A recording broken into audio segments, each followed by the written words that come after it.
Can you give me a good solid 4 minutes? Just put your hand up like that so I know when I'm at 4 minutes. Would you do that? Okay. And then a 1. You got 5 and then a 1, okay. The place where I grew up was a fantastic place for a kid with a lot of imagination. Big backyard. Along the edge was a place we called Nature's Corner, which was uncultivated, and I could build my own little world. Roads and moats and little stick huts. There was not one, but there were 2 vacant lots, a heavily wooded one at the back of the backyard and one by the side that had a small meadow, and another area where there were these rocks that were just far apart enough that I could leap from one to another and avoid the poison peanut butter, the ground in between.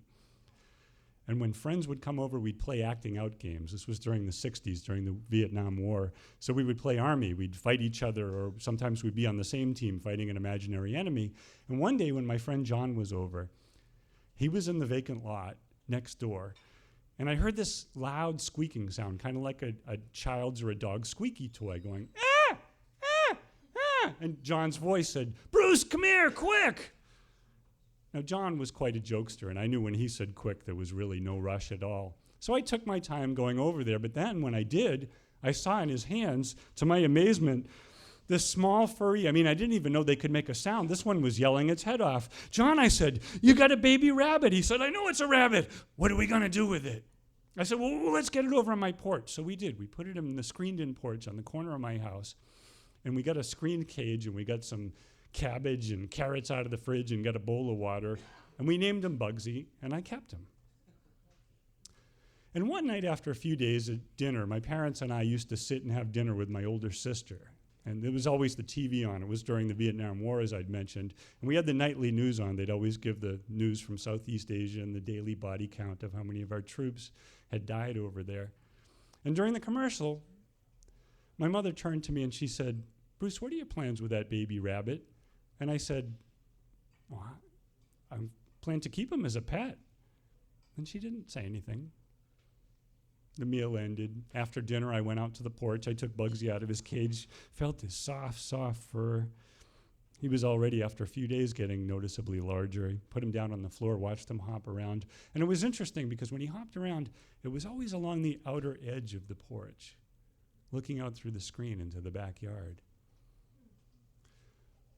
The next night at dinner, my mother said to me, Bruce, you know, that rabbit is a wild rabbit. He belongs outside. And I said, yeah, well, I like him. I'm going to keep him. And after dinner, I went and took him out of the cage and petted him, put him down, watched him hop around the outside edge, always the outside edge, looking out into the yard wistfully, longingly. And the next night at dinner, my mother said to me, Bruce, you know that wild rabbit, he belongs outside. You should let him go. And I knew she was right. And after dinner, I went over to the porch and I took Bugsy out of his cage and I petted him, felt that super soft fur between the ears. And instead of putting him down, I walked over to the door that led outside, flipped up the latch, opened the door, walked down the 2 cement steps to the yard over to the middle, held Bugsy up in front of my face. I said, well, it's been nice having you here. And I put him down on the ground. And he just stood there. I said, come on, get. And I kind of stamped the ground about that convincingly. And he just stayed right there at my feet. He decided to stay. I was so happy. Oh, well, I said, I don't know what I'm going to do with you. And I reached down to pick him up, and he hopped away over to the edge of the yard. And there, by the edge of the heavily wooded vacant lot, he looked back once and disappeared into the low brush. And I walked back in the house, went into my room, played, didn't even turn the light on. I felt so empty. Well, I didn't know it at the time, but my sister was watching me from the second floor window. And she said to me later on, sometime later, she said, that's the day I watched you grow up. But I'm not sure I agree with her.